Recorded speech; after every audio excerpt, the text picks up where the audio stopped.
자, 오늘 5번째인데요. 그동안 사람 이름도 많이 나오고 배운 거 한번 정리도 해볼게요. 한번 쫙 한번 정리를 해봤습니다. 아, 이거 뭐 이렇게 사람이 많이 나오는지. 다 보이시죠? 글이 작아도. 그죠?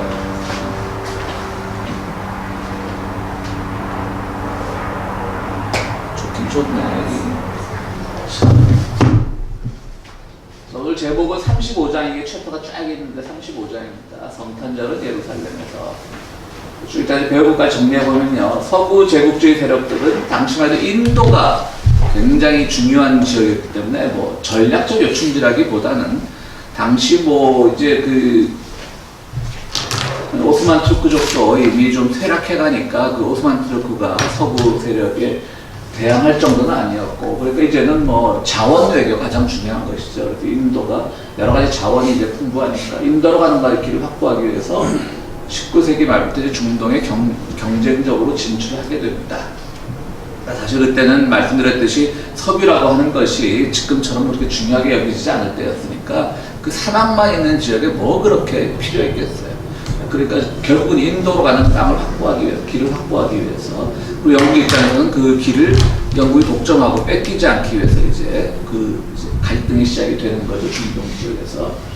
근데 이제 오스만 제국은 점차 쇠락해 가고 있으니까 오스만 제국의 영역이었던 이 지역을 이제 뭐 영국, 프랑스, 심지어 러시아까지, 그리고 뒤늦게 독일이 들어오고, 이탈리는 뭐 로마 제국일 때나 제국이었지 이미 힘이 빠져버렸지만 18세기 말에 이제 이태리를 통일하면서 가리발디인가 그 양반이 통일하면서 이태리 힘이 세졌고, 그 과정에서 이제 이태리까지 들어오면서 그 지역은 정말 각부장이 된 거죠. 그러니까 오스만 투르크라고 하는 것은 지금의 터키 지역에서 시작한 제국이었죠. 터키가 어쨌든 그 본고장이라고 할 수도 있고, 그 지역에 이제 동로마 제국을 멸망시키면서 이제 최전성기에 올랐고, 그 중앙아시아 이쪽에 동유럽 쪽을 거의 다 뭐 불가리아, 헝가리 빼고요. 불가리아, 로마니아 이쪽까지 다 지배하던 그런 강대국이었는데 점차 이제 쇠락해져가고 있었습니다. 그 당시 이제 청년 투르크당이라고 하는 것이 그래서 계속 했던 겁니다. 청년 투르크당이라고 하는 것이 출범을 하면서 또 통일 진보연합, 그러니까 통일은 뭐 우리나라와 비슷하네요. 통일 진보. 그러니까 한국은 이게 안 됐잖아. 통일은 NL이고 진보는 PD인데 한국은 아직도 NL하고 PD하고 사이가 안 좋잖아요. 이 터키는 된 모양입니다. 청년 투르크당, 뭐 통일 진보연합 등의 단체가 출범하게 된다. 거의 뭐 구성원들은 같았다고 보면 되는 것이고요. 그러니까 이 사람들 안에서도 이제 세력이 나뉘게 되는 거죠. 하나는 오스만 투르크를 빨리 쇠락해가는 그 속도를 줄이고 다시 옛 영화를 재건하자는 쪽도 있는가 하면, 이제는 모든 세계가 제국의 틀을 벗고 하나의 국가주의, 독립국가를, 민족 중심의 독립국가를 향해 나가니까, 우리도 사실 아랍이지만, 우리가 쉽게 말해서 아랍이지만 그 안에도 여러 다양한 부족들이 있는데 그런 독립국가를 만들자 하는 그런 의견들이 막 부딪히는 겁니다. 그러니까 우리도 사실 좀 그런 게요.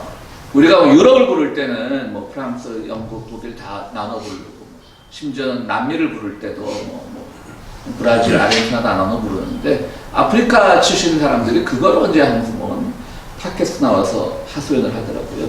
왜 아프리카도 얼마나 나라들이 다양하고 부족들이 다양한데 왜 아프리카를 부를 때는 다 아프리카라고 통칭해서 부르냐는 거예요, 사람들이. 듣고 좀 반성이 되더라고요. 그런 거 있죠, 사실. 그렇죠? 우리 아프리카 할 때만, 아프리카 뭐. 유럽에서 온 사람, 유럽 사람 하지 않잖아요. 뭐 프랑스 사람, 뭐 독일 사람, 영국 사람 하지만, 혹시 아프리카 출신의 흑인들을 보면 나도 벌써 아프리카라고 하지만, 그 나라 이름에 일단 익숙하지 않고 우리가 또 약간 인종적인 편견 같은 것도 있죠. 피부색이 거우면 다 그 사람이 그 사람처럼 보이는 우리의 시각적인 한계도 있고. 그러니까 어쨌든 뭐 잘못된 건 틀림없죠. 근데 중동도 그런 것 같아요. 중동도 그 안에 부족들이 다양한데 너무나 이제 뭐 중동 하면 통칭해서 부르는 거. 죄송합니다. 교회 캠핑 때문에.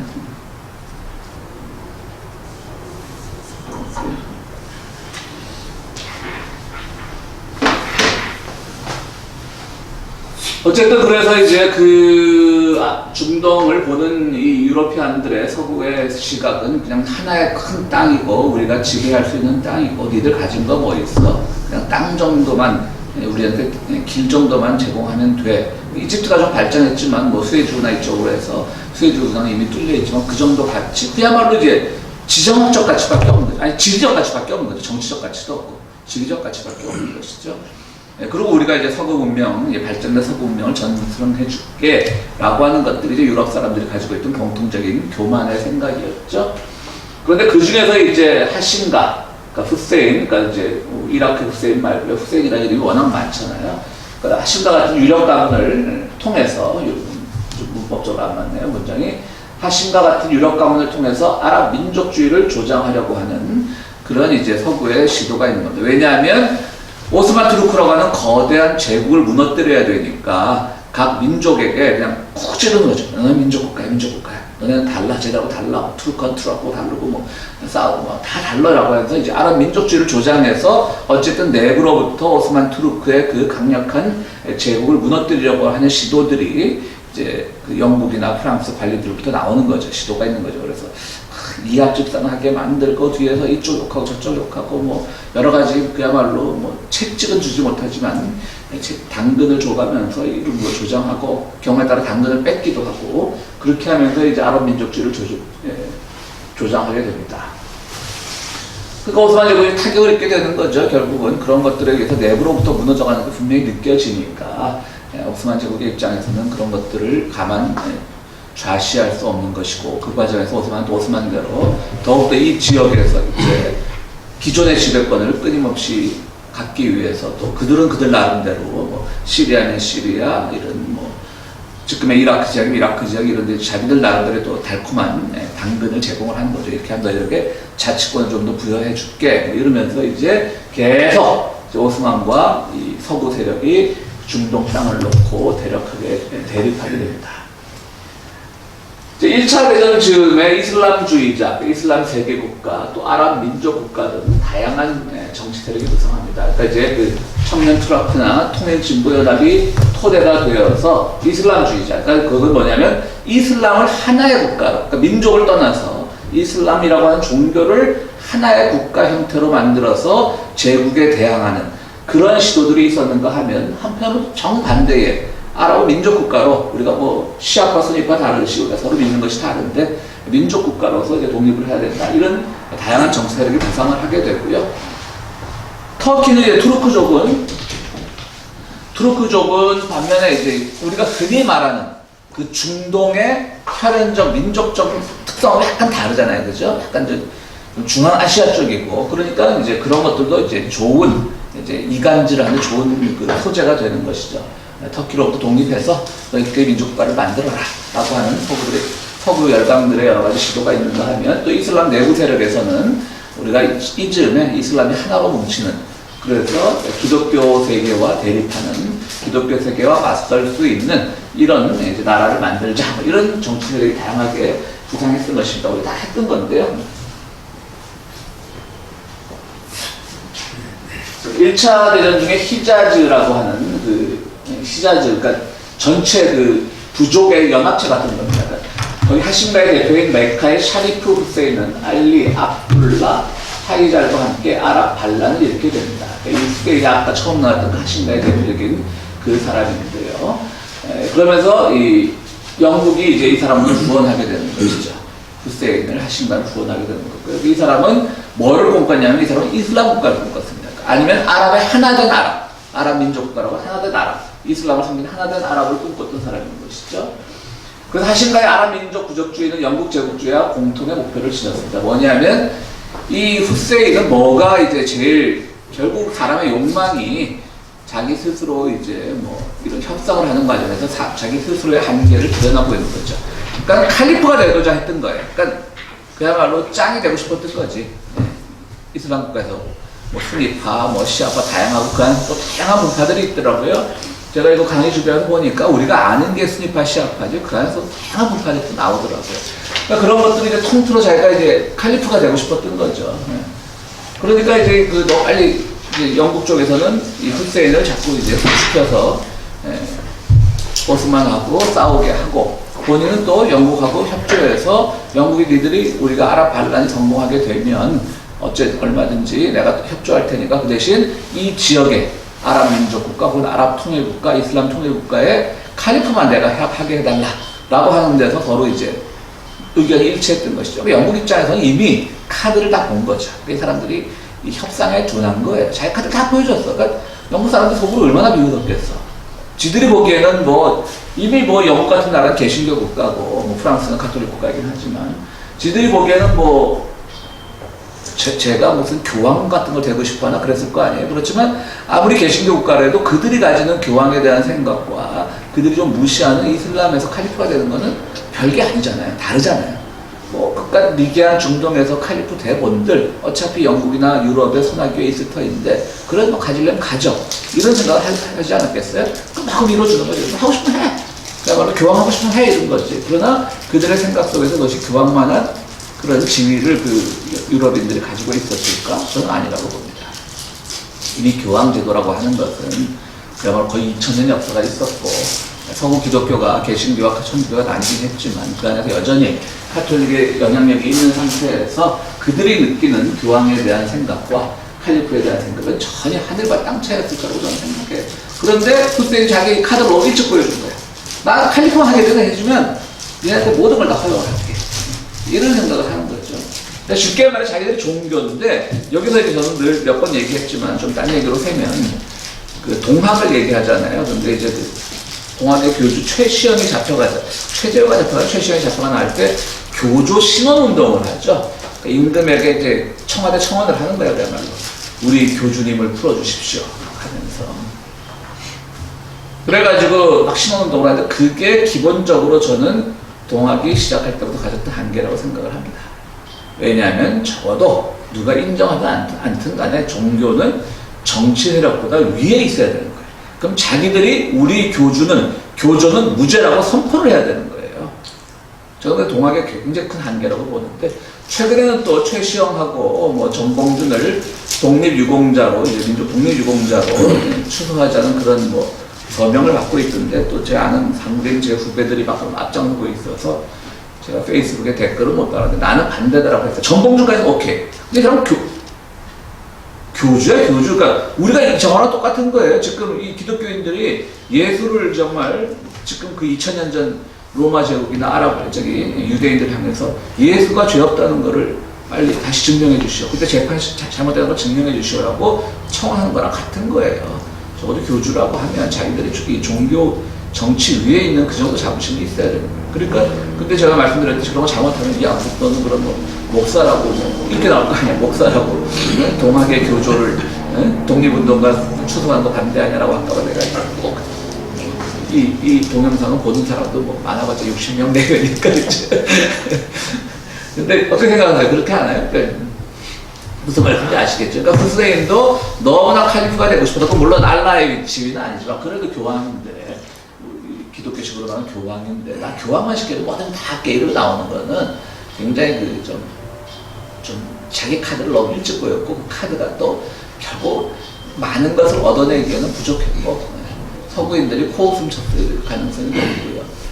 적어도 뭐 교황 제도에 대한 그런 뭐 뒤늦게 역사를 보면 잘못한 것도 뭐 많지만 그래도 때로는 그 뭡니까 카노사의 굴욕이라고 군주들 데려다가 무릎 꿇고 이렇게 꿇어 이런 것도 했잖아. 군 데려다가 없는 사람들이 잘했다는 건 아니지만 그 정도 돼야지. 뭐 그러다가 또 자기들은 또 어딥니까 그 프랑스의 어디죠? 아비뇽으로 또 쫓겨나고 교황이 쫓겨난 적도 있고 그렇게 이제 정치와 종교가 대립하면서 물론 오늘날 현대 민주주의 관점에서 보면 종교가 지나치게 비대해 있는 건 잘못이지만 적어도 종교가 우리 삶과 정치에 굉장히 큰 역할을 하던 당시에는 종교 스스로가 자기들 그 신분을 지금 그랬다가 큰일 나죠. 우리가 지금 그랬다가는 뭐 정말 반민주주의고 근대적인 세력으로 몰리지만 적어도 종교가 큰 힘을 발휘하던 시절에는 스스로 그렇게 정치 아래에 예속될 필요는 없는 것이었는데 그런 것들을 이제 뭐 서구 역사에 대한 뭐랄까 몰리에라고나 할까 그때는 그런 점에서 이제 좀 한계를 보였던 것이고요. 영국이 후원하면서 이제 아랍 반란을 일으키게 된 것이죠. 아랍 반란이라고 하는 것은 이제 그 오스만에 대한 그 저항인 겁니다. 이 과정에서 이제 러시아, 독일, 프랑스 등의 이해관계가 충돌하게 되는 것이죠. 영국은 그렇게 하게 되는데 또 이렇게 되면 영국하고 너무 친해지니까 프랑스는 제일 영국을 견제하게 되는 것이고 독일은 어쨌든 그 당시에 오스만 쪽하고 가깝다 보니까 아랍 독립이 가능해지면 오스만의 역할이 축소가 되고 독일도 이제 피해를 입게 되고, 러시아는 또 그 독일과 전쟁하고 있죠. 이때 이제 막 이런 일이 벌어질 때는 볼셰비키 전이니까 러시아 입장에서 막 국내 내부 문제로도 시끄러운데 여기 막 완전히 본격적으로 뛰어들기도 그렇고 또 그냥 뭐 관망하기도 그렇고 하면서 이제 여러 나라들의 이해관계가 충돌한다. 이 책에 보면 이 책이 두꺼운 이유가 이 충돌하는 과정에서 수많은 사람들의 이름이 나오고 누군 이런 생각하고 누군 저런 생각하고 다 생략하자고 그러거든. 우리 중동 전문가도 아닌데 전문가들도 못 외울 거야. 자기 책 보고 알지. 우리 거 생략하고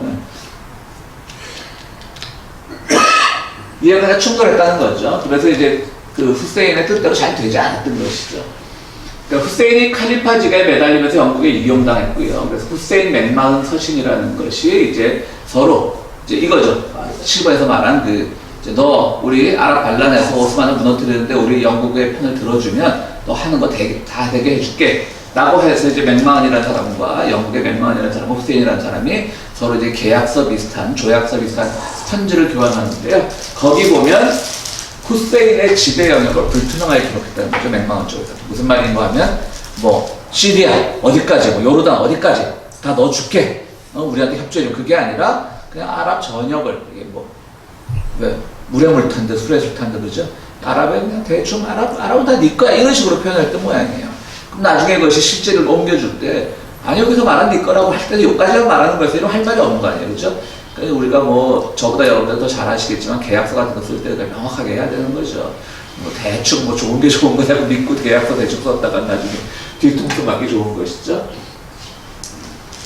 그래서 후세인의 지배 영역을 맥마흔 쪽에서 굉장히 앞으로 네가 협조를 해서 이 반란이 성공하면 뭐 그야말로 뭐 19세기 말 20세기 초에 위도 경도 개념이 있을 때죠. 뭐 위도 어디 경도 어디까지 다 네 땅에 이렇게 쓴 것이 아니란 뜻이죠. 그러니까 대충 뭐 그때 뭐 국경도 없던 시절에 뭐 대충 하기 좀 좋았겠어요. 뭐 그렇게 했는데 그것도 모르고 이제 후세인은 칼리파지가 매달리면 다 오케이 했다는 거죠.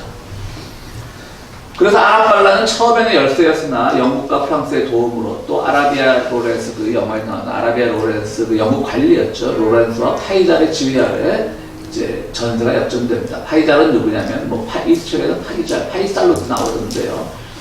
그 파이잘은 그러니까 후세인의 아들 세 번째 아들인가 그렇죠. 그래서 시리아 후에 이제 시리아 아랍 왕국의 왕이 되고 후세인 빈 알리의 셋째 아들로 영국 입장에서는 후세인보다는 말이 잘 통하는 상대였습니다. 그는 수니파와 시아파의 통합을 통해 아랍 민족 국가를 실현을 했던 사람이었죠.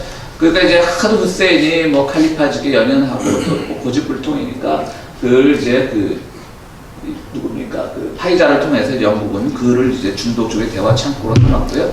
파이잘은 뭐 고집불통은 아니었지만 또 그 입장에서 영국 입장에서 보면 요리하기 쉬운 인물이었던 거죠. 이 사람은 뭐 아랍 전체 국가를 생각하기보다는 여기 보면 어떻게 아랍 민족과 실현을 했지만 전체적인 수니파 시아를 통합하고 통합을 우선으로 했고 영토에 대한 욕심보다 자기 시리아 지역 정도만 가지면 그거를 이제 기본으로 해서 아랍 통일 국가가 가능하다고 봤던 사람이니까 이제 파이잘이 이제 후세인에 이어서 파이잘이 영국이나 그 연합군 세력의 대화 상대로 등장을 하게 됩니다. 다시 10번으로 돌아갔어요. 아랍 반란은 처음에는 열세였으나 영국의 도움으로 또 아라비아 로렌스와 파이잘의 지휘 아래 전도에 역전됩니다. 그런데 이제 이 책에서도 이렇게 쓰면서도 우리가 교재를 이렇게 쓰면서도 또 한편으로 지난번에 로렌스 할 때 얘기 나왔는데 로렌스의 그 공문이 과장되어 있다는 거죠. 이 영화에서 보는 것처럼 그가 정말 아랍 반란을 성공적으로 이끌고 아랍 사람들을 막 잘 조직하고 그런 건 아니었다는 거지. 이 책에 뭐라고 나오냐면 뭐 모든 정치가들이 그렇듯이 로렌스도 모든 능력에서 뛰어날 수 있지만 정직과는 거리가 먼 사람이었다. 정직하지 않은 사람이었단 말을 그렇게 번역을 했더라고요. 정직과는 거리가 먼 사람이었다. 이러면서 이제 좀 허풍이 세고 또 자기의 자그마한 공을 이렇게 좀 과장시키고 그런 걸 좋아했던 사람이 모양입니다. 그래서 아라비아 로렌스가 정말 이 아랍 반란에서 그 오스만 군을 무너뜨리는데 지금 당장 무너지지도 않았거든요. 사실은 이때 반란은 그러니까 이 책에서도 계속 반란이 이 책이 좀 이상한 게 반란이 성공했다라고 보면서 결과적으로 성공하지도 않은 거예요. 한 22년인가 가서 오스만이 본격적으로 해체가 되니까 이때 1910년대 중후반인데 그때 자꾸 이겼다 그러니까 어디까지가 이겼다고 말하는 건 잘 모르겠어요. 그게 좀 애매한데 어쨌든 로렌스의 역할이 그렇게 아주 지대할 정도는 아니었다라고 하는 것이 지난 후대 사가들의 공통점이기도 하고요. 그래서 이제 그 1916년에 12번입니다. 사이크스 피코 협정, 이건 몇 번 나왔던 얘기죠. 했던 얘기 조금 해석하는 겁니다. 사이크스 피코 협정은, 피코가 이제 프랑스 사람이고 사이크스 이제 영국 사람인데, 둘이 협정하면서 영국과 프랑스 이런 것들을 어떻게 땅을 분할하고 어디는 어디 땅이고 뭐 이런 것들을 이제 서로 했고요. 그 다음에 1917년 영국의 외무장관이었던 벨푸어가 이제 유대인들, 팔레스타인의 유대인들에게 그때까지는 민족 국가란 말을 쓰지 않았다 그래요. 고향을 찾아주자. 뭐 이런 벨푸어 선언을 하게 됐죠. 그러니까 아랍인들과 이제 균열 조짐이 생기는 것이죠. 우리 기억하겠지만, 사이크스 피코 협정할 때 기억하시겠지만, 그때 러시아도 이 협정에 끼어들어야 되는데, 러시아에도 막 10년이니까 이제 17년 볼셰비키 막 이런 막 전운이 감돌고 국내 시끄러우니까 러시아 한 발 뺐단 말이죠. 근데 나중에 보니까 완전히 사기인 거야. 그러니까 이제 볼셰비키 성공하고 나서 볼셰비키 정부, 레닌 정부 입장에서는 저도 지들끼리 해먹으려고 그런다고 또 한 번 찬물을 끼얹죠. 아랍 쪽에 일러버린 거죠. 야, 쟤들이 무슨 니네 민족국가 독립을 지원하냐? 지들끼리 땅 따먹게 하고 있었어. 사이크스 피코 그 협정은 바로 그런 내용이야 라고 해서 또 이제 아랍인들은 화가 났고, 갑자기 또 벨포라고 하는 사람은 그 유대인들에게, 팔레스타인 유대인들에게 뭐 민족국가까지 말하지 않았지만 소위 말하는 어떤 시오니즘의 부활의 기틀을 제공했던 정치적 표현이 있어야 우리 하긴 했었는데, 그 용어는 잊어버려. 뭐 고향을 찾아주는, 뭐 원래적인 고향을 찾아주는 그런 그 벨푸어선을 해버린 것이죠. 그래서 아랍인들이 이제 균열하게 되는 거죠. 그럼에도 불구하고 우리 협조해야 된다는 쪽과 완전히 속았다는 쪽과 또 여러 가지 또 내부적 균열과 영국과 프랑스와의 균열이 생기게 되는 것이고요. 영국과 프랑스가 아랍인들의 약속을 존중할 것이라는 보증을 함으로써 후세인과 영국의 군사동맹 작전을 원활하게 진행되었습니다. 그러니까 이제 달랬겠지 가서 그게 아니라 사실은 이런 저런 하고, 그 내용은 자세히 나와 있지 않지만 뭐라고 달랬을까는 짐작이 돼요. 나중 결과적으로 한번 비교해 보면 프랑스, 영국이 주 이제 협상 대상이었을 테니까. 그 당시 어쨌든 영국이 가장 큰 실권을 쥐고 있었다 정도예요. 그러니까 프랑스는 괜히 자꾸 자기들 한 것도 없이 자꾸 숟가락 얹으려고 그러는데 때 되면 자기들 다 몰아내줄게 아마 후세에게 그런 약속을 하지 않았을까 저는 생각을 해봅니다. 그래서 균열이 있었지만 결국 또 후세인은 또 그걸 받아들이게 되는 거죠. 왜? 칼리프가 돼야 되니까. 그게 뭐라고. 그러니까 자기의 종교의 어떤 수장이 되는 건데, 그걸 어떻게 기독교 세계권에 그 도움을 받아서 한다고 한 생각 자체가 지나고 보면 지나치게 좀 단편적이었고 협소한 거였죠. 새로운 영국의 전략은 시오니스트들을 영제국 이익 보호를 위한 동맹으로 만드는 것이었다. 이러한 영국의 계획은 시오니즘을 비현실적인 꿈으로부터 정당하고 성취될 수 있는 사업으로 변형시켰다.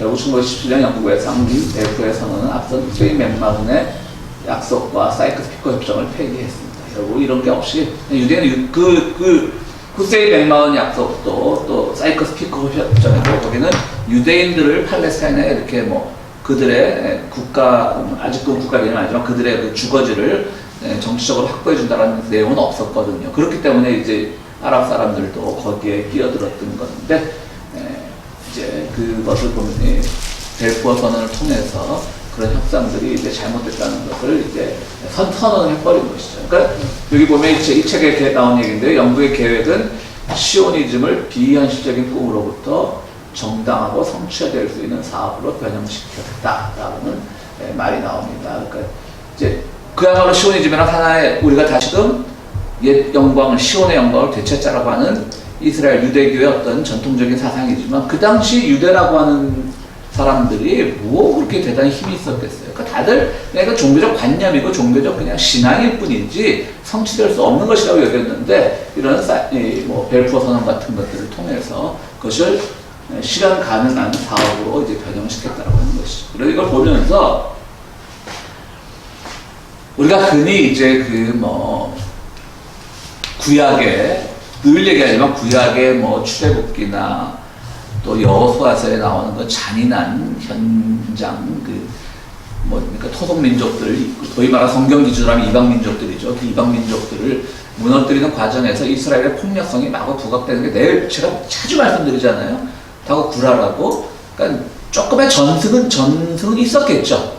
근데 그것이 조그만 이런 부족국가도 형태도 못 갖춘 그 히브리인들이 정말 뜨내기들이 그야말로 그 당시에 이미 그 지역에서 부족국가의 형태를 하고 있는 나라를 무너뜨렸을 때 그들이 가졌던 그 성취감이나 승리의 도취는 얼마나 심했겠어요. 그걸 이제 나중에 그때 뭐 글로도 안 썼을 거 아니야. 그러니까 이제 구전으로 연결되는 거야. 그 뭐 거기 얼마나 많은 이제 뻥들이 이제 첨가됐겠어요. 그리고 일단은 이 이스라엘 사람들이 지금은 이스라엘 원래 유대인들이 지금 현대 사회에서는 정말 무시할 수 없는 권력을 가졌으니까 그것과 이제 반추해서 그들 바로 구약 시대에 그들을 이제 보는 경향인데 그거 참 잘못된 거예요. 그때는 그냥 참 표현이 그래도 죄송합니다. 양아치들이었어요. 동네 양아치들. 히브리인을 히브리란 말이요. 그 이스라엘 언어가 히브리어잖아요. 근데 히브리어라는 말의 어원을 제대로 아는 학자들이 없습니다. 어디서 나왔나? 그래서 가장 이 사람들이 추정하는 게 말도 그래요. 진짜 핫비루라는 그야말로 말 자체가 좀 이렇게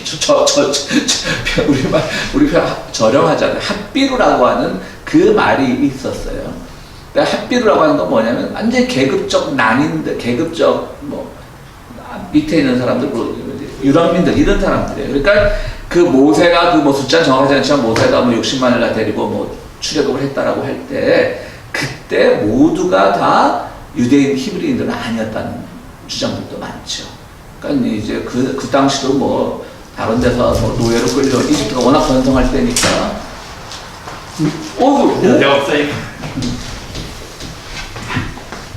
오셨다는 말은 들었는데. 태희 씨하고 나하고 관계가 그런 관계는 아닌데 연락을 안 하는 거 봐서 뭔가 사정이 있었겠더니 했지.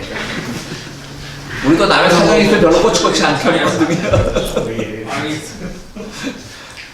협박이 효과가 있는데요. 협박 안 했으니까 무언의 협박? 오늘 카톡방에 걸린 거예요? 네, 하나 말고 왔어요. 여기서 다시 일 시작했어요, 그럼? 네. 커피 사업해요, 그럼? 아니요, 그냥 저기 인플로 일이에요. 그래서 커피를 자주 포스팅하시길래 네. 커피 잠깐 시작하시라고 안 그래. 바빠서 못 오나 보다 했지. 저 아시잖아요. 섭섭하게 생각하지 마세요. 태희 씨가 저한테 연락 안 했다고 저도 섭섭하게 생각 안 하니까. 알겠습니다. 햇소리 하지 말고 빨리 하라고. 열심히 듣고요. 진짜 협박 때문에 온 거예요. 태세는 안 된다.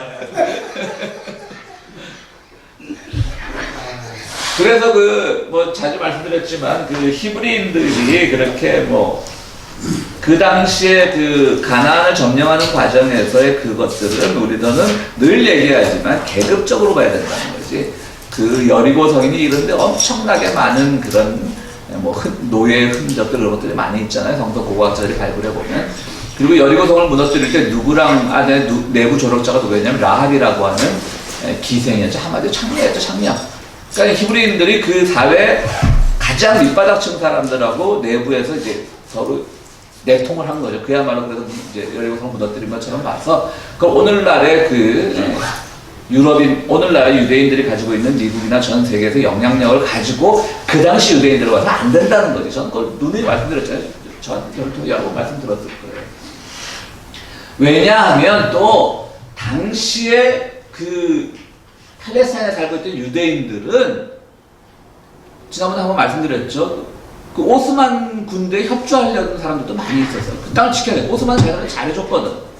그러니까 괜히 들어왔다. 우리가 이 서구 사회가 기독교 사회고 그 기독교의 뿌리 유대교에 있으니까 그냥 우리가 괜히 서구 사회에 협조한 것처럼 보이면 이때까지 좋은 대접받았던 오스만으로부터 좋은 대접받았던 그들이 오해받을 수 있고 피해를 입을 수 있기 때문에 그냥 협조하고 자발적으로 오스만 군대에 들어간 사람들도 있대잖아요. 유대인들이.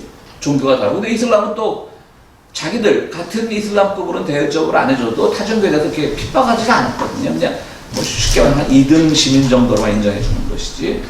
그 당시에 팔레스타인에 살고 있던 유대인들은 과연 유대인의 독립국가를 원했을까? 저는 아니었다고 봐요. 그러니까 이거는 지금 서구 세력들이 지들의 그 목표하는 바를 달성하기 위해서 유대인을 이용한 것 뿐이죠.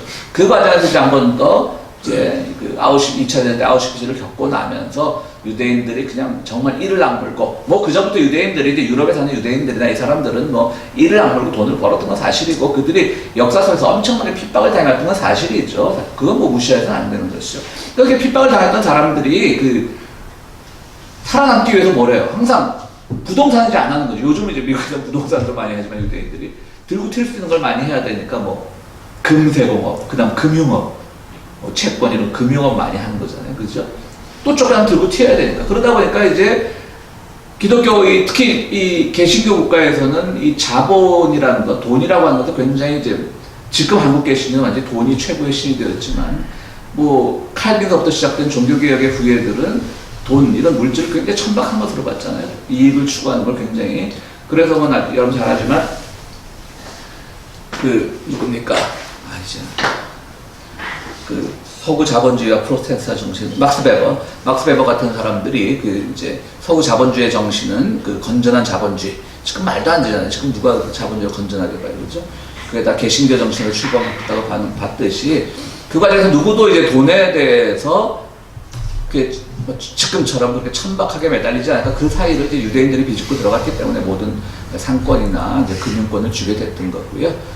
그런 점에서 유대인들이 과연 1910년대 그 중동에 살던 팔레스타인 유대인들이 정말 자기네의 독립국가를 원했을까? 여기도 보면요, 나중에 나와요. 그러다 거의 인구가 당시 그 팔레스타인에 살던 유대인들이 거의 3분의 1로 죽어요. 때로는 뭐 끌려가서 고문당해서 죽고, 뭐 굶어 죽고, 다 버리는 거예요. 그러니까 서구 사회도 유대인을 이용하기 위해서 시오니즘의 꿈을 되살렸지만, 그렇다고 해서 아랍의 눈치를 안 보면 안 되니까 그들을 적극적으로 지원할 수도 없고, 반대로 이때까지 뭐 부유하진 않았지만 그 땅에서 그래도 자기들 땅에서 살던 유대인들 입장에서도 또 아랍인들은 그들을 보면 또 못 믿을 존재고, 다 버림받은 거죠. 그러니까 유대인들을 꼭 그렇게 지금의 유대인들이 가지고 있는 뭐 그 권력, 그다음 뭐 방송, 신문, 방송, 문화, 뭐 경력, 금융 이거 다 쥐고 있는 그 세력으로 유대인을 당시 유대인을 가서 안 된다는 거죠. 그런데 그걸 더 올라가서 뭐 성서 시대의 그 유대인으로 보는 것은, 폭력적이라고 보는 것은 좀 문제가 있다는 것이죠. 그러니까 저는 이렇게 요즘 제가 오늘 오랜만에 참 포스팅을 했는데 페이스북을 잘 안 하는데, 요즘 보면 참 앞뒤가 안 맞는 분들이 많아요. 그러니까 뭐 예를 들어서 뭐 미얀마 같은 것들, 저도 미얀마 사태는 조금 뭐 그 안에서 일어나는 폭력이나 이런 것들은 분명히 잘못된 것이지만 그걸 어떻게 분석해야 될지는 좀 아직도 저는 좀 의문이에요. 복잡하더라고요. 미얀마도 이게 그냥 우리 광주랑 잘 비교하자면 광주랑은 또 틀리더라고요, 이게. 그래서 하여튼 그렇지만 또 폭력을 옹호할 수 없는 거고, 그 군부 세력에. 근데 그 미얀마의 그 시민의 저항에 대해서 굉장히 부정적으로 보고, 뭐 군부 세력의 어떤 정당성을 갖는 것 같은 포스팅을 하는 분들이 많이 있어요, 더러는. 근데 그분들이 또 뭐 그런 또 이런 이스라엘 문제에 가서는 또 그냥 이런 지금은 이스라엘이 또 가자 지구 폭격하고 그것도 분명히 용어가 당연하지, 용어죠. 근데 그것까지 욕하는 건 좋은데, 그것을 성서의 역사로 올라가고 뭐 수천 년 전부터 나쁜 놈들이었다, 이런 거는 제가 뭐 성서에 나오는 히브리인들을 보호할 생각은 없어요. 그들이 나로 인해서 보호받을 그런 것도 아니고 나보다 훨씬 나은 사람인데, 그런 말 있잖아요. 뭐 목사하고 정치인하고 연예인 걱정은 안 하는 거라고, 자기 잘 알아서 하는 거라고.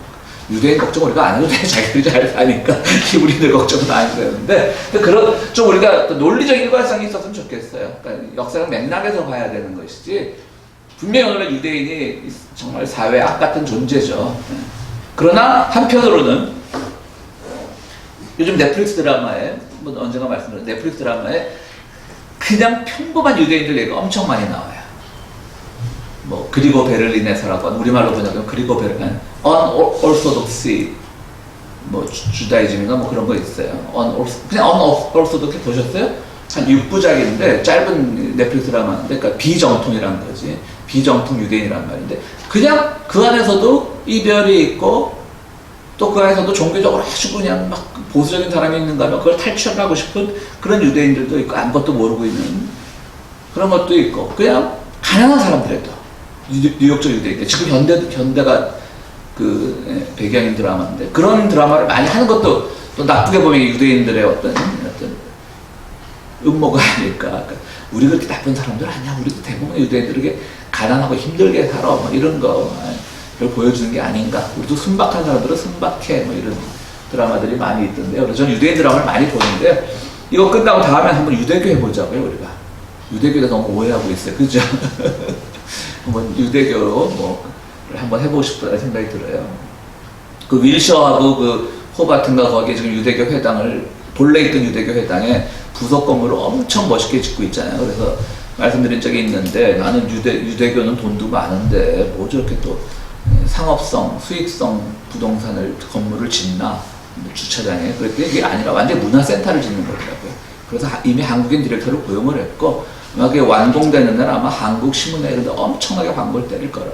그래서 유대교가 그 굉장히 이제는 자기들만의 어떤 왜곡되고 막 이렇게 뭐라 그럴까 독적, 배타적인 그런 종교가 아니라 얼마든지 이스라엘 밖으로도 퍼져나갈 수 있는 종교임을 보여주는 그런 시도들을 좀 하고 있는 것 같더라고요. 당장 우리 가까운 여기서 그래서 은퇴하고 유대교 랍비 이렇게 유대교가 좀 묘한 데가 있더라고요. 근데 우리가 너무 그동안 유대인들에 대한 부정적인 생각만 갖고 있어서 그랬지 좀 묘한 데가 있긴 있더라고요. 아 근데 기독교 교리에 따르면은 금융업 하는 게 좀 죄악시되는 겁니까? 교리라기보다는 뭐 성경에 뭐 성경에 받지 말라 그런 것도 있고요. 근데 이제 그게 이제 칼빈 이후에 엄청 심해진 거죠. 칼빈 이후에. 그러니까 칼빈이 이제 그 뭐 굉장히 금욕적이고 그런 걸 강조를 했잖아요. 그러니까 그 칼빈이 원래 스위스 사람 아니 프랑스 사람이에요. 근데 왜 그 칼빈이 살던 동네가 프랑스에서 유명한 그 시계 그러니까 부르주아 계급들. 부르주아가 우리가 프랑스 혁명 이후에 막 부르주아 하면 굉장히 막 고급 계급같이 설명되죠. 사실은 중산층 계급인 거죠. 귀족 아니고 밑에 계급이었는데 프랑스 혁명으로 귀족이 무너지니까 최상위 계급으로 올라간 것 뿐이지. 귀족과 그 신부들이 무너지니까. 근데 이제 그 소위 말하는 중산층들, 그 사람들이 시계업에 종사하고 있었어요. 근데 이제 칼빈이 이제 스위스로 망명같이 다 따라간 거지. 그러니까 이 종교개혁 때문에 완전히 이제 프랑스는 그 시계 산업을 스위스에 뺏겨버린 거지. 그 시계 명문 국가가 스위스가 돼버렸잖아요. 좀 딴 얘기인데, 그래서 칼빈이 그렇게 경제적인 금융을 강조했죠. 그래서 이제 뭐 뭡니까 그 셰익스피어 같은 사람들은 또 베니스의 상인에서 그 유대인들이 가진 그 어떤 천박성 그런 것들 뭐 살점을 띄워달라고 한 살점을 대신 받으려고 했던 그런 천박성 같은 거 보여주고요. 카톨릭은 또 반대로 그들도 어떻게 보면 개신교처럼 개신교의 중산층 시민 세력이 성장하면서 생긴 종교니까 시민 세력들이 자기들의 욕망을 막 추구하니까 그 욕망을 제어할 필요가 있었지만 카톨릭은 또 그렇지 않잖아요. 교회 중심이니까 모든 재산은 교회가 가지고 있으니까 대중들에게 그런 걸 가르칠 필요가 없었던 것이죠. 그냥 어떻게 보면 굉장히 봉건적이고 그런 중세까지는 그런 좀 흐름이 있었기 때문에 경제에 대해서 직접적인 얘기를 하지 않았던 거고요. 아 지금 말씀하신 김에 또 다음에도 우리 다음 주에도 이게 다음 주 끝나더라고요. 이 두꺼운 책이 언제인가 모르게. 그래서 다음 주에 또 이슬람 경제와 금융인가 하는 그 이제 책이 있는데 번역된 책이 근데 그 이북으로도 있다고요. 알라딘에 이북으로도 있더라고요. 그래서 제가 이제 평화사당 한 5년 하셨잖아. 공집사님. 진짜요? 네. 다음 주에는 그 책을 읽고 와가지고 이북으로 구할 수 있으니까 기다리지 않아도 돼. 알라딘에 있어요. 다음 주에 어떻게 박수로 환영하겠습니다. 공집사님의 이슬람 금융에 대한 강의가 있겠습니다. 아 제가 풀 세션은 좀 그렇고 네. 그냥 뭐 한 3분의 1이나 절반 정도 하고 나머지는 목사님 하시면 어떨까? 해주실래요? 그럼 한 12불인가 하더라고. 네. 나는 그 이북 다운받으면 누구한테 전달할 수 없죠. 아니 그거 뭐 구입하는 건 문제는 아니고. 그럼 해주세요. 아, 그럼 요약해가지고 발표하는 걸로. 그리고 이제 토론도 하고 그러면 되겠죠. 네. 그러니까 이슬람 경제도 상당히 그 이자 같은 거 못 받게 해줘요. 이슬람 경제는 뭐라 그러나? 어떡한 것 같아요. 스쿠크라 그러나 이슬람 경제. 그래서 그 이명박 때 이제 스쿠크 경제 뭐 이슬람 금융을 한번 받으려고 이제 우리가 도입하려고 시도한 적이 있죠. 이슬람 그 돈을 이제 우리가 끌어들이기 위해서. 근데 그 뭐 결과적으로는 이제 기독교인들이 반대해서 안 됐는데 그래서 나는 뭐 경제 전문가들이 제일 잘 알아서 판단하겠죠. 이슬람 금융이기 때문에 못 받을 이유는 없지만 이명박이 왜 그랬나 난 좀 의심스럽다는 거지. 맨날 서울시를 하나님께 동원하겠다는 녀석이 왜 갑자기 이슬람 금융을 받아들이려고 그러고. 네? 돈. 그래, 거기서도 엄청나게 돈이 왔다 갔다 할 거 아니야, 그지? 그러니까 사실은 이자도 받을 때 좀 받아야 되고요, 저는 그래요. 지금 두바이 같은 데 보면 거기 이슬람의 금융권 중심이잖아요. 근데 실제로 이슬람권에서는 거기를 완전히 생 양아치로 본대요. 그렇죠. 네, 이놈들 완전히 더럽혀진 놈들이라 그래가지고. 이자 받는다고? 그런 것도 그렇고 은행이 진짜 있잖아. 너무 많이 받아줘. 어디 완전히 새로운 것이 옛날에 물질주의. 저기 어디냐 베이루트가 네. 좀 그러니까 지금 그러니까 두바이 같은 경우는 이슬람 저기 애들이 다 와갖고 거기는 그냥 뭐랄까 프리존이에요. 거기서 술 먹고 매춘하고 그렇지. 완전히 다 해요. 나 이제 자기네 그거 하고 나서 이제 돌아가는 거거든.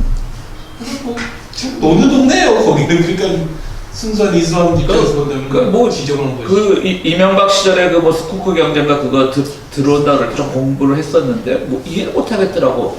그럼 하여튼 이익을 남기는 것 자체는 거부하지 않는데 그러면 그러니까 어떻게? 이자를 하면 안 돼요. 그러니까. 네, 그래갖고 그거를 갖다가 좀 편법 비슷하게 해갖고 이게 그러니까 빚이 아니라 그러니까 그 투자, 또 다른 투자. 그날에? 에코리 그러니까 주식 투자 같은 식으로 형태로 해갖고 그게 디비던이에요. 그러니까 뭐 이 디비던이 뭐예요? 배당 받는 식이에요. 그러니까 말장난한 거죠. 이자는 이자인데 그냥 이자도 좀 받아야 돼. 이자도 받을 때 현실적으로 아닌 거를 그렇게 하다 보니까 사람들이 자꾸 더 왜곡된 편법을 찾게 되는 거고. 알메니아는 자기들끼리 동거래할 때 이상 받는다. 그래? 아르메니아는 또 저기 단성론 믿는, 그러니까 우리가 믿는 카톨릭하고 개신교 다른 동방교회하고도 또 다른. 그러니까 동방정교회는 우리가 오르소독스라고 부르는데 오리엔탈 오르소독스라고 있어요. 그러니까 그야말로 동방정교회지. 글자 그대로 번역하면. 근데 우리가 동방정교회라고 부르는 것은 이제 오르소독스라고 부르는 그리스를 각 지역별로 독립되어 있는 그리스 정교회는 그리스 정교회, 러시아는 러시아 정교회인데 또 약간의 더 소수인 오리엔탈이라고 하는데 그 아르메니아는 그쪽이죠. 그러니까 그쪽 교회는 그럴지도 모르지. 아쇼단테 동거래. 아쇼단테 동거래.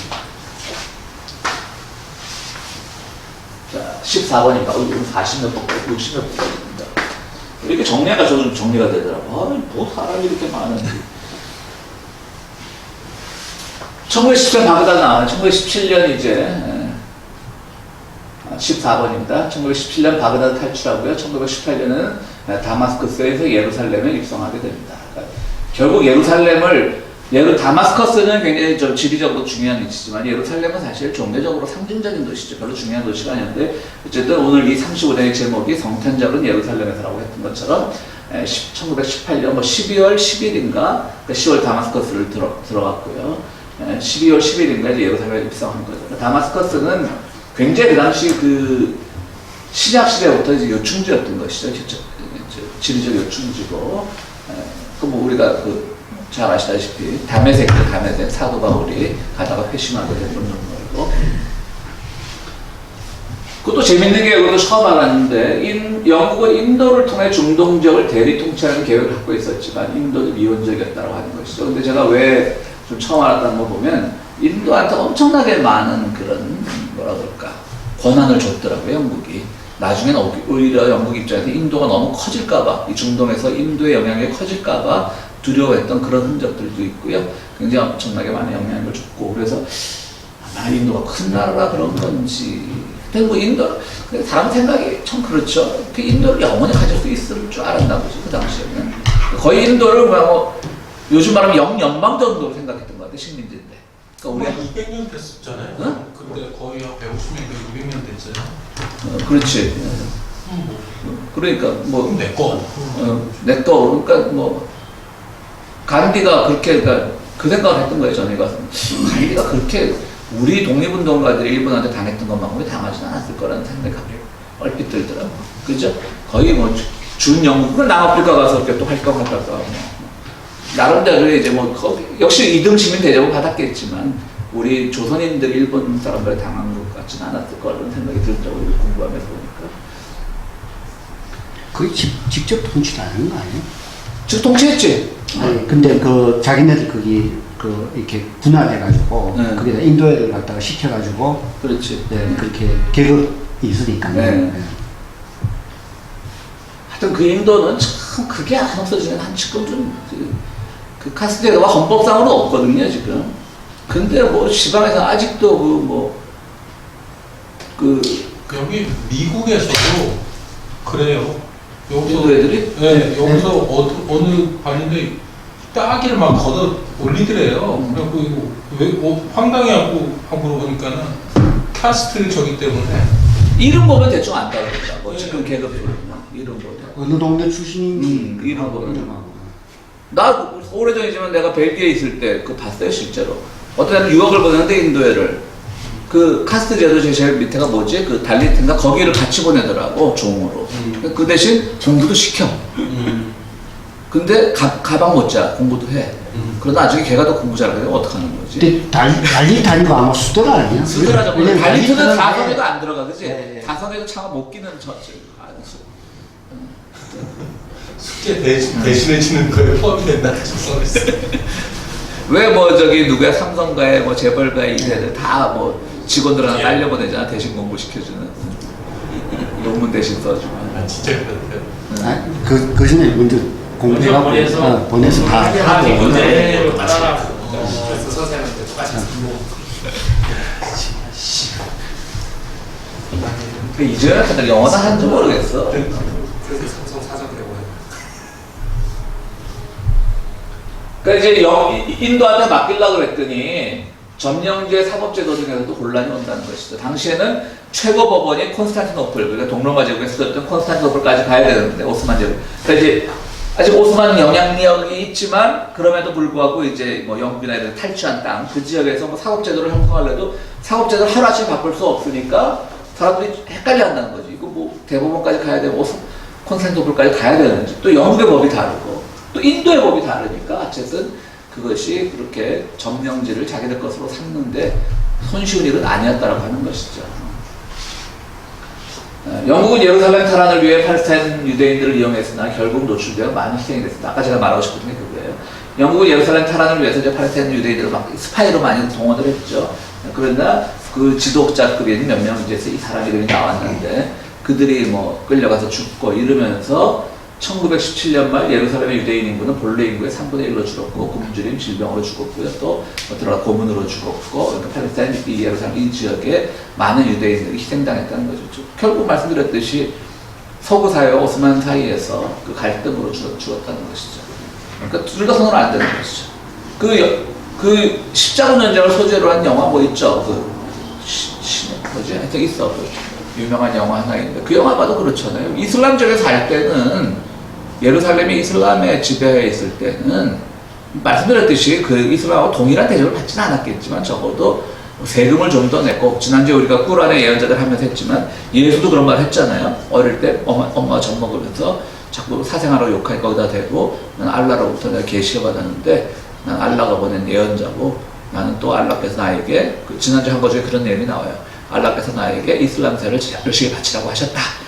어쨌든 예수가 꿀안의 예언자 중에 하나로 나오지만 그가 아랍인이었다는 얘기는 하지 않지. 유대인이었다는 얘기를 하지. 그러니까 예수조차도 2등신으로서 이슬람세를 열심히 바쳐야 되는 거야. 이슬람에게 부과되는 세금보다 더 냈다라고 하잖아요. 그렇지만 그것만 내면 여타에 있어서 그 적은 없었다는 거지.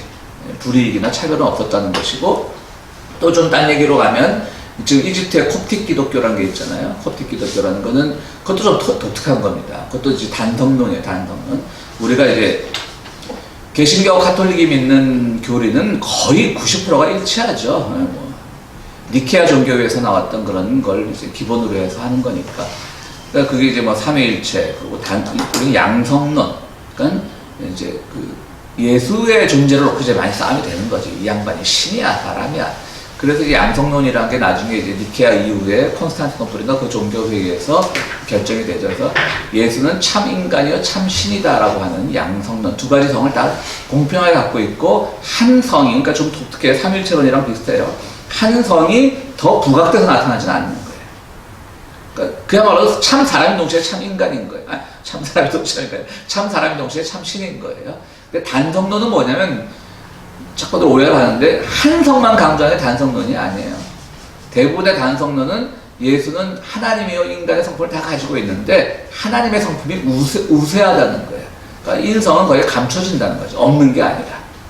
이제 그런 게. 근데 이제 뭐 지난주에 우리가 무슬림 하면서도 얘기했지만 그러나 이제 아랍에서의 단성론은 또 다른 의미의 단성론이죠. 거기는 이제 인간성만 강조되는 거죠. 신성은 없고. 그리고 이제 단성론들은 아르메니아나 이런 단성론, 콥틱 기독교 단성론 믿는 사람들은 또 이제 신성이 강조되는 거죠. 예수의 인성은 이제 그 가치 있지만 동일한 자격을 가진 것이 아니고. 근데 콥틱 기독교에서는 이제 이집트에는 운전 면허에 자기 종교가 표기된대요. 운전 면허증에. 그래서 콥틱은 콥틱이라고 나온다는 거죠. 근데 그걸로 일단 차별받는 게 없었다는 거죠. 그래서 뭐 한창 뭡니까 벨벳 혁명이 일어났을 때 중동의 민주화 바람 불 때, 그러니까 참 민주화라는 게 웃기죠. 그때까지 잘 살던 사람들이 갑자기 뭐 미국이나 서구 세계가 개입하면서 기독교인들을 갑자기 서구 세력의 뭐 앞잡이처럼 여겨지니까 뭐 콥틱 교회당에 불나고 뭐 거기 테러가 일어나고 뭐 그럴 때 또 무슬림들이 그 교회를 감싸고 콥틱 기독교인들을 이제 보호해주는 그런 사진이 타임즈에도 한번 대서특필됐었잖아요. 참 아름다운 장면인데 하여튼 이놈의 정치가 끼면 다 그래. 그러니까 종교는 항상 정치 위에 있어야 되는데. 그래서 저는 19번처럼 유대민족국가 성립계획은 팔레스타인 유대인에게 결국 기쁜 소식이 아니었다는 거죠. 희생만 강조하는 것이고요. 이제 또 여기서 이제 앨런비라고 하는 인물이 또 나옵니다. 이름을 가장 가능한 빼려고 했는데 이제 앨런비 굉장히 중요한 인물이더라고요. 앨런비가 이집트 원정군 사령관으로 부임해 예루살렘 탈취 계획을 세우고요. 1917년 가을 앨런비의 팔레스타인 공격이 시작되고 1917년 12월 11일 예루살렘을 입성하게 됩니다.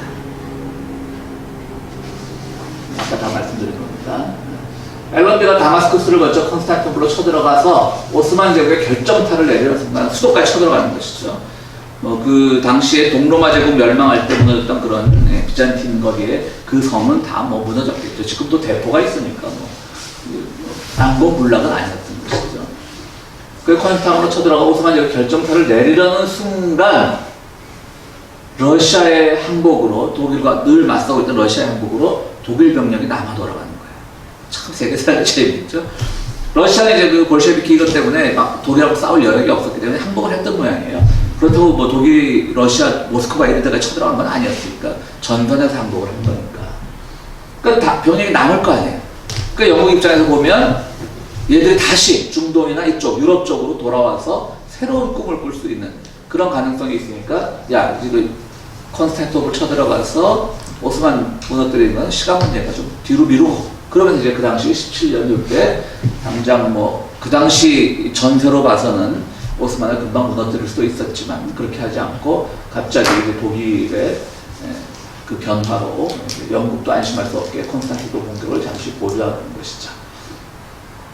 독일의 1차 공격 대상은 프랑스였지만 영국도 안심할 수 없게 콘스탄티노플 공격은 잠시 보류됩니다. 30년 다마스커스로 가는 걸. 연합국의 이중자 때 이제 아까 사이크스 피코 조약 있죠? 사이크스 영국 사람인데요. 뭐 투르크를 지배민족으로 찬양하다가 또 신음하는 투르크로부터 신음하는 백성들을 구제해야 된다고 오스만으로부터 신음당하는 백성을 구제해야 된다고 막 그렇게 또 비판하고 오락가락하는 거예요. 그러니까 전혀 자기들의 생각은 없는 거지. 자기들의 어떤 정치적 입장에 따라서 이렇게 말했다 저렇게 말했다 하는 거예요.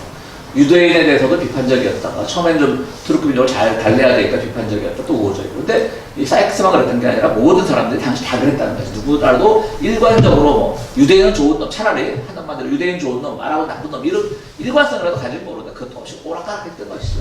왜? 그들이 좋은지 나쁜지 중요한 게 아니니까 우리 어떤 상황에서 우리가 어떤 도움이 될까가 중요한 거니까.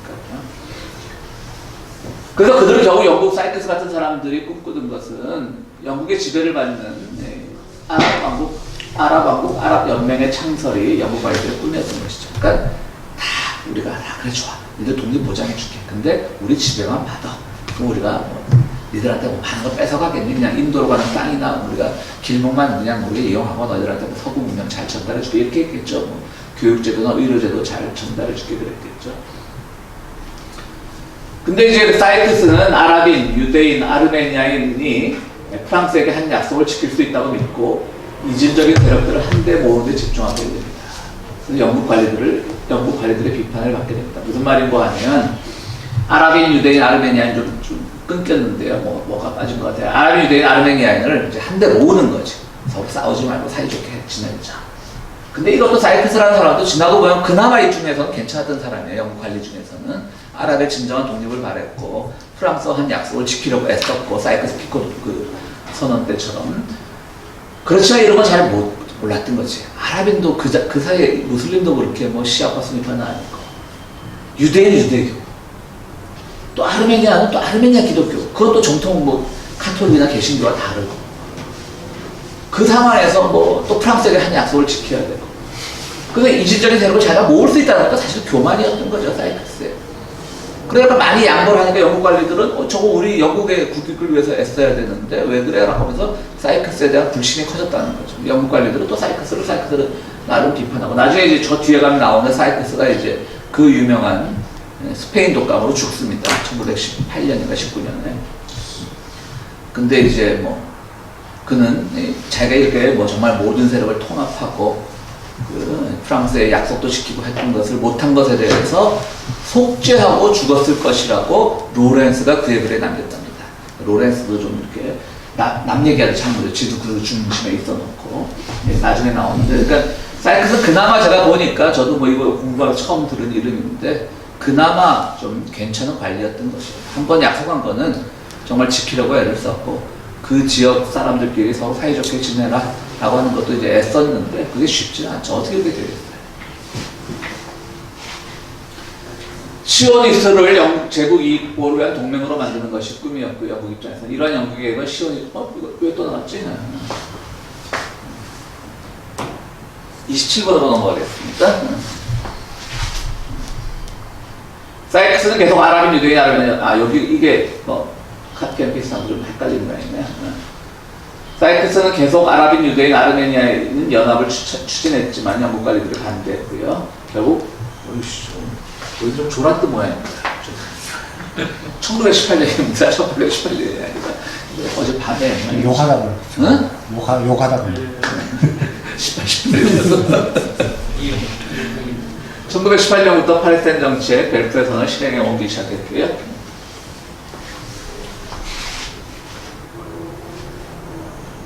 처음에 요단강 서쪽만 시온주의를 한정했습니다. 여러분 이게 무슨 말씀인지 아시겠죠?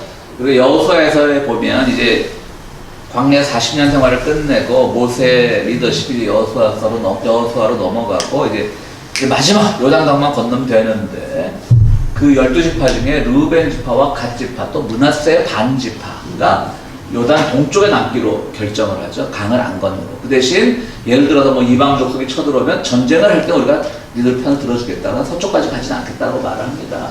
성경에 보면 그래서 이걸 보면서 뭐 신학은 아니지만 어떻게 좀 다른 자료를 찾아봤는데 왜 동쪽에 남았는지는 잘 설명된 책들이 별로 없더라고요.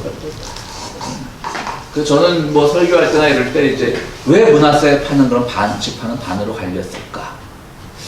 그걸 이제 사회적으로 막 분석하려고 애를 써봤는데도 별로 근거가 될 만한 글들이 없더라고요. 어쨌든 그러니까 그 이제 구약 시대로 넘어가는 거지. 그러니까 이 서구인들은 결국 성경을 통해서 많은 것들이 이제 결정하게 성경에 영향력이 많이 있는 거죠. 그러니까 이제 처음에는 이 시오니즘 국가를 건설해주되 요단강 서쪽 일단 여호수아 시대에 건너갔던 사람, 그러니까 9지파 반이 건너갔던 그쪽 지역만 하고 이쪽은 이제 아랍 세력권 안에 놔둔다 뭐 이런 결정도 했었다고 합니다. 이 전환의 시점에 또 후세인이 자기 스스로 칼리프가 되겠다고 이제 영국에 알립니다. 그러면 칼리프가 뭔지 그렇게 되고 싶은지. 영국은 반대 입장을 하다가 초기에 이제 지지 입장에서 결국 완전히 선회해서 이제 후세인을 믿지 않게 되고요. 영국이 다마스커스로 진격하는 경로에 있는 현지인들은 후세인 칼리프를 싫어하는 지역 사람들이었습니다. 그러니까 영국도 왜 반대 입장을 했냐면 나 그냥 칼리프 할게 좀 인정해줘. 아랍 반란한테 도와줬잖아. 니들 앞자리 해줬잖아. 이렇게 하는데 영국 쪽에서 또 괜히 싫은 게 아니라 그 다마스크로 진격하는데 그 과정에서 또 현지인들의 도움을 받아야 되는데 그 지역 사람들은 뭐 자세한 내용은 모르겠지만 무슨 이유에서인지 후세인 칼리프를 싫어하는 사람들이었다고 합니다. 그러니까 또 선포할 수도 없는 거예요. 그래 너 해라고 할 수도 없는 거예요. 그럼 또 그들이 협조 안 할 거 아니야. 저 후세인만 밀어준다고. 그러니까 영국도 그런 점에서는 또 진퇴양난이었던 거죠. 거죠. 거기서 이제 파이살이라는 파이살까지가 이릅니다. 아까 파이잘이었는데 파이살이라는 대안을 찾게 됩니다. 그래서 파이살은 이제 그 시리아를 중심으로 이제 그 새로운 아랍 연맹을 꿈꿨던 거죠. 시리아가 아마 땅이 좀 그나마 아랍 쪽에서 비옥한 모양입니다. 근데 여러분들 성경에 보면 이제 구약의 신구약 중간 시대라고 그러죠. 개신교에서는. 왜냐하면 구약 성경의 제일 마지막에 말락인데 그게 이제 기원전 400년경이 정이니까 신약까지 이어지는 거고 400년이 빈 세월이니까 그 지역을 신구약 중간 시대라고 하는데 이제 카톨릭에서는 그 신구약 중간 시대 외경이 8권인가 이제 있죠. 우리가 카톨릭 성서를 보면 그 8권인가가 성서에 나옵니다.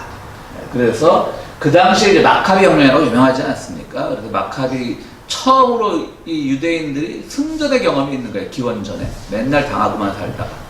그게 그때 이제 셀라큐스라고 하는 왕국이 있었는데 그 왕국을 이제 무너뜨리죠. 셀라큐스 왕국은 엄격하게 말하면 중동 사람들 왕국은 아니고요.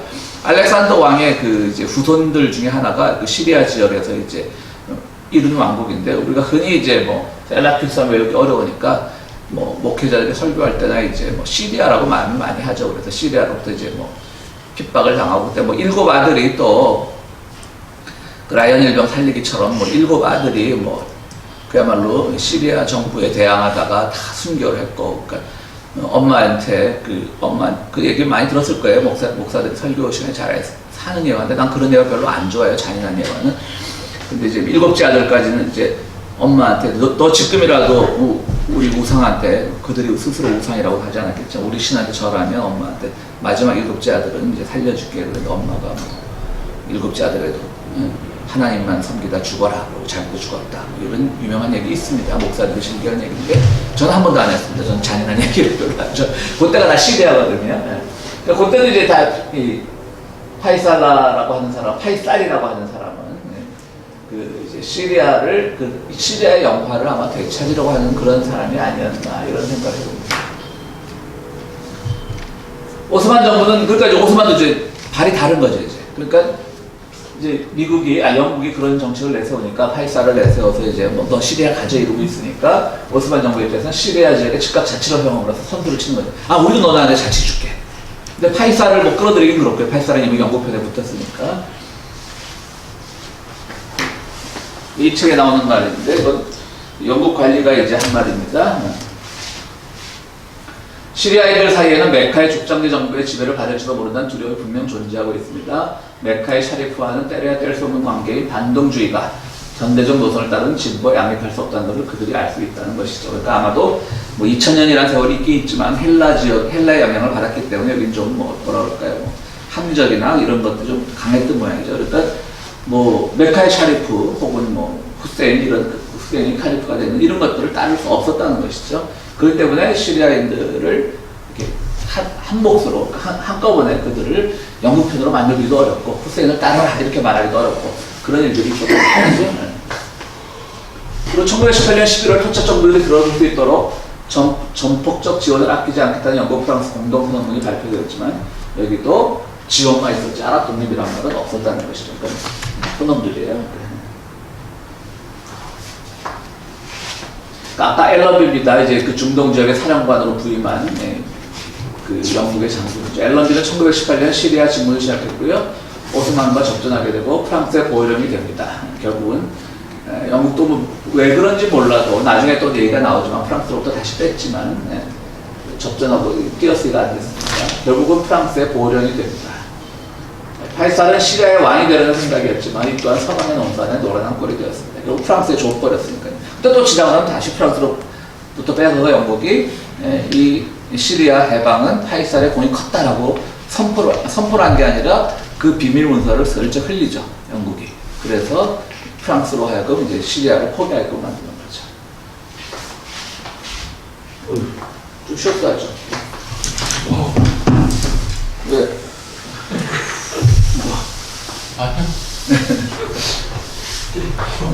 그래서 난 가게를 열은 줄 알았어요, 태희 씨. 바쁘구나 했지. 가게를 하지 않고 열 계획은 있는데 전쟁은 지지부진하게 계속됩니다. 그러니까 아랍 반란이 성공한 것도 아닌 거죠. 아랍 반란이 성공으로 끝났다라는 책들이 많은데 어쨌든 1922년까지 갔으니까요. 아랍 지역에서는 영국이 우세했고 북쪽의 옛 러시아 제국 성령들에게서는 오스만이 우세했고요. 두 개의 전쟁, 영국 입장에서입니다. 두 개의 전쟁을 영국은 했다는 거죠. 자신의 승리와 동맹국들에게 몫을 나눠주려 하지 않는 작전이 만든 전쟁이라는 것이죠. 그러니까 이제 영국만 해당되는 말은 아니에요. 영국은 영국대로 이 전쟁이 이겨야 돼요. 그런데 같은 동맹국들 사이에서는 우리가 이기고 나서 그래도 같은 유럽이야 이제 여기서 동맹국은 1차 대전 때 정번국이었던 그 동맹국과는 다른 의미의 동맹국입니다. 그냥 순수한 보통명사로 동맹국이죠. 그러니까 프랑스나 이태리한테 나눠주려면 좀 아깝잖아. 그러니까 머릿속으로 전쟁을 해야 되는 거야. 어느 전쟁은 어떻게 승리로 이끌어야만 이것이 완전히 우리의 몫으로 주장할 수 있는 거야. 영국은 영국대로 그 생각을 하고 독일도 독일대로 그 성과를 나누고 싶지 않았던 것이죠. 또 자기 쪽 나라들과 터키와도. 근데 이제 엠베르 파샤라고 하는 인물이 나옵니다. 이스마일 엠베르, 오스만 터키가 이렇게 됐다네요. 이거 제가 위키백과를 그대로 이제 따와서 그런 모양입니다. 엠베르 파샤, 이스마일 엠베르라고도 하고 또는 엠베르 파샤라고 하는 인물인데요. 오스만 제국의 육군 장성입니다. 근데 이 사람은 오스만 제국의 재건을 꿈꿉니다. 그래서 1909년에 청년 투르크당에 들어갔고 또 엠베르는 다음에 왕을 중심으로 한 보수 세력의 반쿠데타 시도를 진행하였습니다. 이게 무슨 말인지 모르겠더라고요. 저 자세히 공부해서. 왕이 쿠데타를 일으켰다는 말이지 이 말 그대로만 보면 왕을 중심으로 한 보수 세력의 반쿠데타 시도를 진행하였다. 그러니까 아마 그 정부에 있는 그 개혁 세력들을 몰아내기 위한 쿠데타였던 건지 잘 모르겠더라고요. 어쨌든 제가 위키백과에서 나온 건데요. 또 1913년에 쿠데타를 통해 탈라트 파샤, 오스만 제국의 마지막 총리인데요. 그리고 제말 파샤와 함께 3주 정치를 시작합니다. 그러니까 그들이 이제 보수 세력의 반동을 물리치고 그들이 나름 이제 왕을 몰아내고 정권을 잡아서 새 파샤는 이제 공식 명칭이에요. 마스터 같은 거더라고요, 보니까.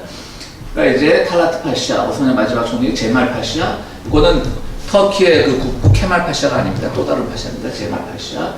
그리고 이 엠베르 파샤, 이 세 명이 이제 3주 정치를 시작합니다. 그러니까 이들의 꿈은 오스만 제국을 재건하는 거예요. 그래서 이들은 독일 제국과의 동맹을 주도하면서 터키를 동맹국의 편으로 참전시키는데 핵심적인 역할을 합니다. 그런데 오스만 제국이 개최된 해엔 1922년에 죽었습니다. 이 사람들입니다. 그러니까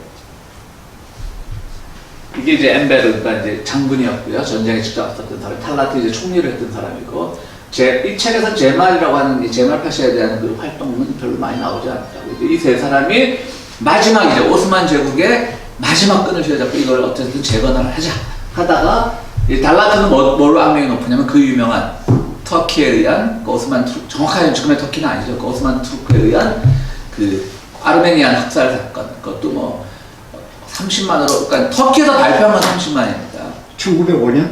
네, 그때부터 한 몇 년 계속됐죠. 근데 심지어 150만도 있고, 공식적으로 60만이고, 터키에서 30만이고, 전전 중에 일어난 거다. 왜냐하면 지금 이걸 이제 대표적인 제노사이드를 규정을 하려는 서구의 시도가 있대요.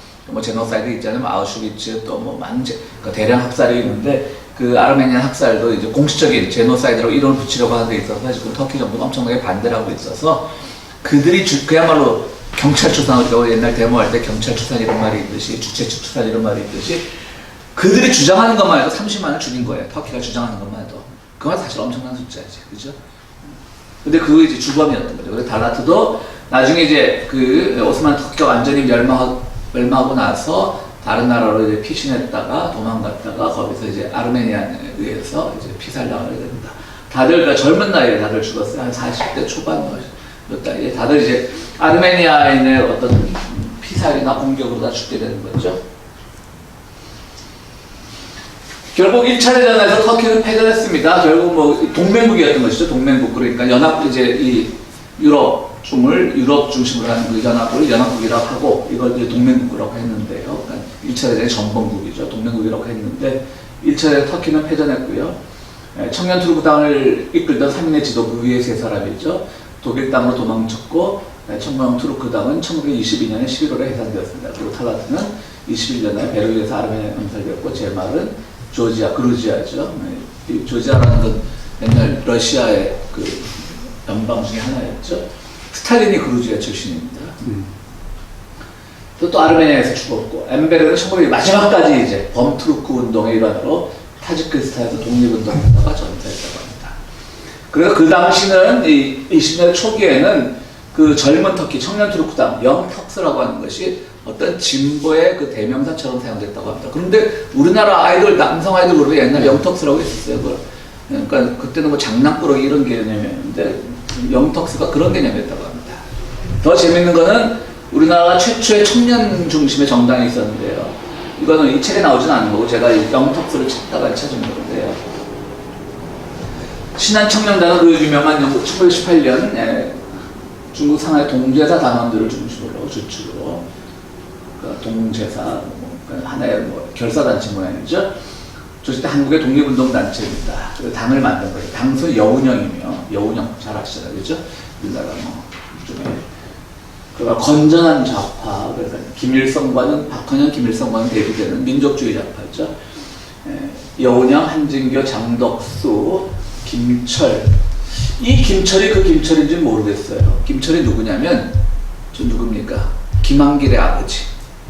그러니까 60년대 대통령 선거에는 항상 김철의 포스터가 있었어요. 혁신당이라고. 근데 그 김철 같아요. 나이를 보면 김한길도 나이가 많으니까 그죠? 20년 초반입니다. 김철, 선우혁, 조동호 등이 있었고요. 그 밖에도 1919년 4월에 서병호, 김구, 이광수, 신규식 군도 여기에 이제 가세했다고 합니다. 그런데 여운형의 별명이 영턱스였답니다. 터키 청년이었다고 합니다. 당시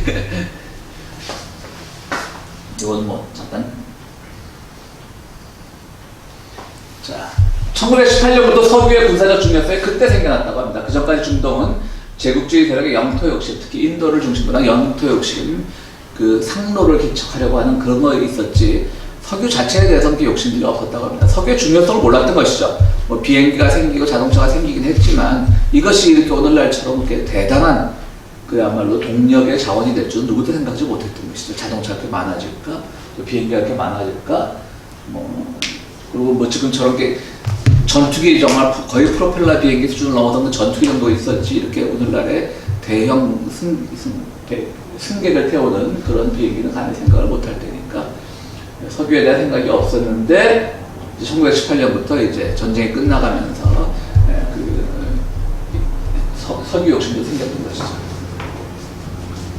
영국 창업 독일은 남부에 빠져도 무슬림은 잘 못했습니다. 무슬림 침략의 돌파구를 인도에 찾을 요량으로 벌겋게 달아온 종교전쟁의 불길이 발발 타오르게 하는데 범우랄 알타이 운동과 이슬람 황신주의를 이용할 가능성이 있다라고 영국 창무부가 보고를 했다고 합니다. 그러니까 독일 지금 자꾸 이제 패전이 가까워지고 하니까 이때 이제 뭐 1차전 말기죠. 그러니까 이제 남부에 빠졌으니까 어떻게 하면 무슬림을 이제 아랍을 그래도 한때는 오스만 투르크와 가까운 사이였는데 어떻게 여기서 계속 지배권을 확보할까를 고민하면서 종교전쟁을 이제 막 일으키는 거죠. 그래서 인도를 막아야 된다 일단. 인도가 지금 영국에 완전히 대리전을 하고 있으니까. 그러니까 이제 인도는 이제 저거잖아요. 뭐죠? 그 인도이죠. 히틀러 거기. 아리안족이잖아요, 그죠? 말이 생각이 안 나네 이제. 홍 선생님 다음으로 제가 요새 연장자라 그런 말입니다. 그러니까 이제 아리안족과 사이에서 범우랄 알타이 운동과 이슬람 관심주의를 이제 이용할 가능성이 있다. 독일이 그렇게 영국 참모부에서 보고를 했답니다. 이 범우랄 알타이 운동이 뭔가 했더니 이제 투라니즘이라고 부르더라고요. 고대사를 바탕으로 우랄 알타이 범민족주의. 그러니까 뭐 우랄 알타이 어족 쓰는 건데 뭐 터키인들과 좀 다른 경향이 있다 그래요.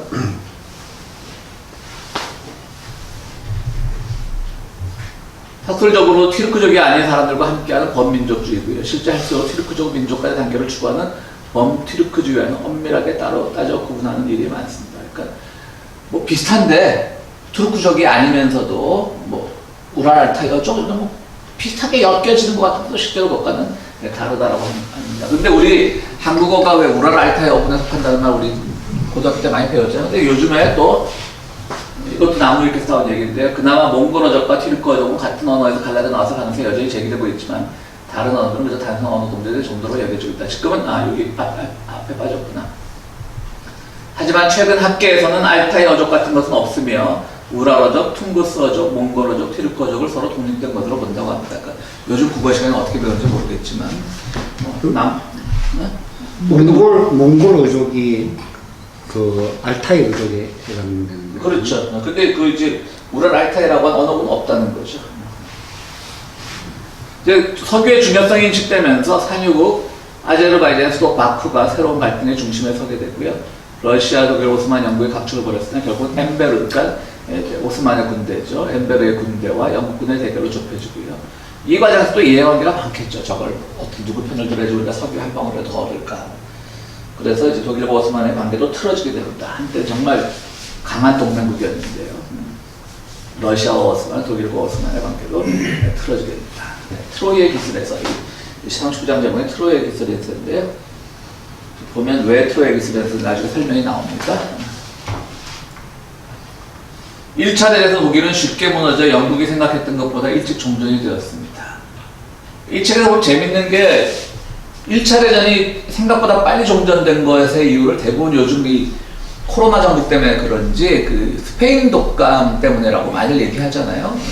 근데 인류학 책에는 그런 얘기들이 많이 나오는데 여기는 그런 얘기 하나도 안 나오고 아까 사이크스가 스페인 독감으로 죽었다는 얘기만 나오더라고요. 그렇게 또 보는 입장에 따라서 그러니까 지금 여기도 아주 상세한 설명이 있었는데 제가 이제 넘어갔는데 동부전선, 그러니까 1차에서 서부전선이 굉장히 중요했잖아요. 그러니까 뭐 서부전선 이상 없다라고 하는 그 소설도 있었고 그 다음에 몇 해 전에 작년에 나왔던 영화 뭐죠? 1917 거기 봐도 그 서부전선, 참호전이죠. 참호전. 그러니까 그걸 한 3, 4년을 그러고 싸웠다는 거잖아요. 참호전에서 진격했다가 패퇴했다가 뭐 1마일 진격했다가 2마일 후퇴했다가 다시 3마일 진격했다. 그러느라고 수만 명, 수십만 명이 죽은 거죠. 그런데 동부전선이 이 책에 보면 자세히 나오는데 뭔지 모르겠는데 동부전선에서 독일이 좀 너무 속절없이 무너졌다고 합니다. 그래서 이제 생각보다는 영국도 생각하지 못할 정도로 1차 대전 종전이 일찍 왔다는 거죠. 영국이 생각했던 것보다 일찍 종전이 되었고요. 오히려 영국 내각은 이것도 재밌죠, 참. 중동에 대한 영국의 지배권이 공고해지기 전에 전쟁이 끝난 것을 두려워했다는 거죠. 무슨 말씀인지 아시겠죠? 그러니까 빨리 내 지분, 이건 우리가 이 중동을 위해서 이렇게 희생을 했어. 이 지분을 챙겨야 되는데, 그러게 전쟁이 한 2, 3년 더 끌어야 되는데, 보니까 이제 분위기상 이긴 건 확실한데, 그러니까 참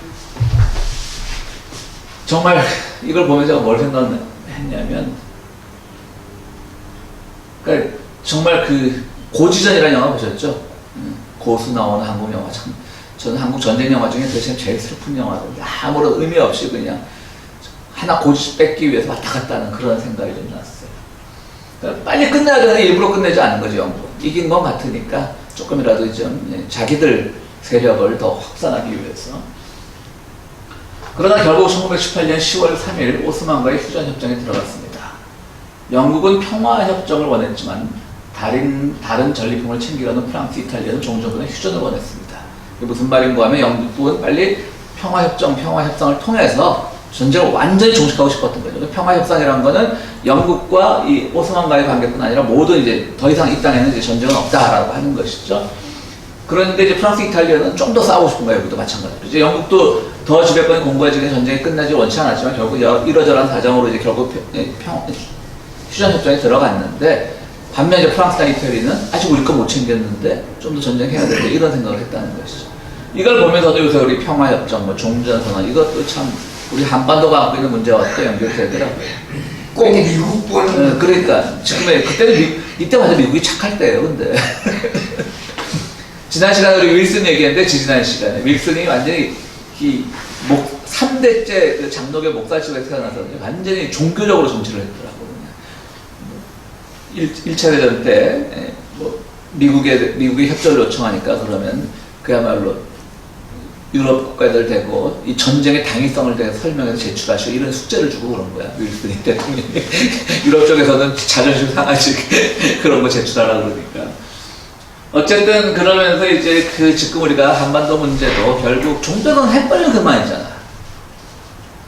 근데 지금 우리가 북한하고 만나서 불가침 선언하면 안 되나? 종전선언 같은 게 미국. 어차피 종전선언이라고 하는 건 미국과 북한의 관계잖아요. 우리는 휴전 당사자가 아니니까, 그죠? 그럼 불가침 선언 같은 거 좀 과감하게 했으면 좋겠는데.